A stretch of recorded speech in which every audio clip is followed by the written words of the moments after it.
She's only in her first year of full-time employment, but already 26-year-old Cheng Kai-shi has a plan to shut down her laptop for good and retire in 20 years. Kai-shi's not the only young person planning an early exit strategy from the world of work. In a Money Mind survey, 30% of Gen Zs in Singapore said they wanted to retire in the next 20 years. And 2/3 say they want to retire in the next 30 years or less. So, is Kai-shi's goal realistic? And what will it take to pull it off? She asked a financial planner to help her crunch the numbers. So I'm looking to retire by the age of 45. How much will I need? Well, age of 45, that's a little bit aggressive. I think that you would need at least $2 million at the age of 45 to retire, and that assumes a fairly basic retirement income, and most likely you already have your housing sorted out. So how did you derive this amount? So assuming that you want to spend $2,000 in retirement in today's money, that's equivalent to an annual cash flow of $24,000. So assuming an inflation rate of 2%, which is about where the historical inflation has been in Singapore, the total cash flow that you need is about $2.1 million over 40 years. And just for your reference, adjusted for inflation, this means a spending of about $35,000 in year 2045. How much should I be saving? How much should I be investing? These are the different types of return assumptions that you can use. But using something in the middle, like a moderate assumption return of about 7%, and assuming that you're going to start investing this sum of money now, it means that you actually need an initial investment of about $172,000 to reach your goal, or a monthly investment of about $1,321. If you're able to start with an initial investment today of, say, $50,000, then you will need a monthly investment of about $938 until the start of your retirement at age 45. After looking through her finances, Kai-shi thinks she can start with an initial investment of $20,000 and save $1,168 a month to reach her goal. That's more than the 20% savings rate recommended. Because she lives at home, Kai-shi feels she can spare more savings right now. But there are more decisions to be made. So Xing-Ting, I'm kind of clueless where to start. What should I do first?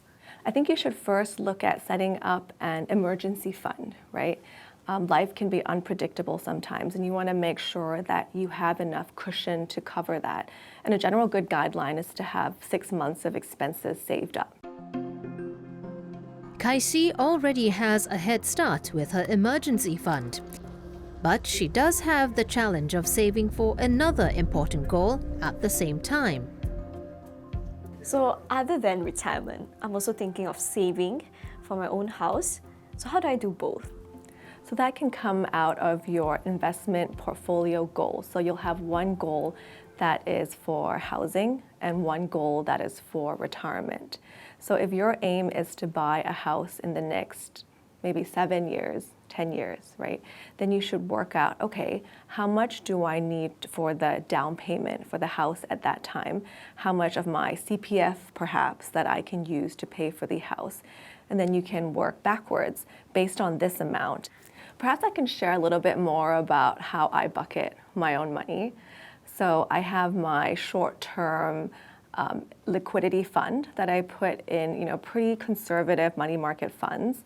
I have a medium-term housing goal that I invest in a more balanced portfolio, so a 60% equities, 40% fixed income portfolio of money that I am expecting to use in the next kind of 5 to 7 years.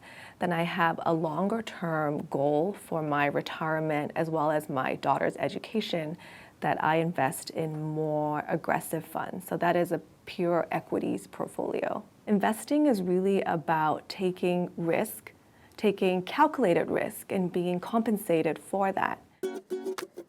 Just like Xing-Ting, Kai-shi is considering splitting her savings into 2 investment portfolios, one more balanced for housing and another more aggressive geared towards retirement. The $2.1 million savings goal includes all your savings, and for Singaporeans, this can include CPF. Think about how you can maximize your CPF, your pension money. CPF is quite a significant part of our monthly income here in Singapore.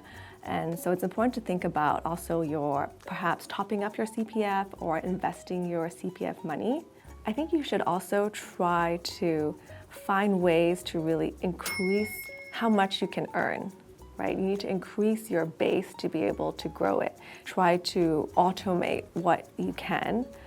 Perhaps you can automatically sweep a certain amount from your savings account to an investment portfolio on a monthly basis so that you are always adding to your investment portfolio, your dollar cost averaging over time, ensuring that your portfolio grows. Another piece of advice would be to not only stay in cash. Staying in cash is not risk-free. Your money gets eaten away by inflation. So $1,000 that you have today will buy you more than $1,000 that you have in 10 years. Are there milestones I can set along the way to make sure that I stay on track? I think that you should be reviewing your investment portfolio at least once a year. You want to make sure that your portfolios are still appropriate for what your investment goals are, what your risk tolerance is. And if your personal circumstances have changed, then it may be also appropriate to amend or to change some of these investments that you're invested in. Now that she has a clearer picture of how much she should save and invest, Kai-shi is thinking about her next step, how to make her money work harder so she can reach her retirement goal.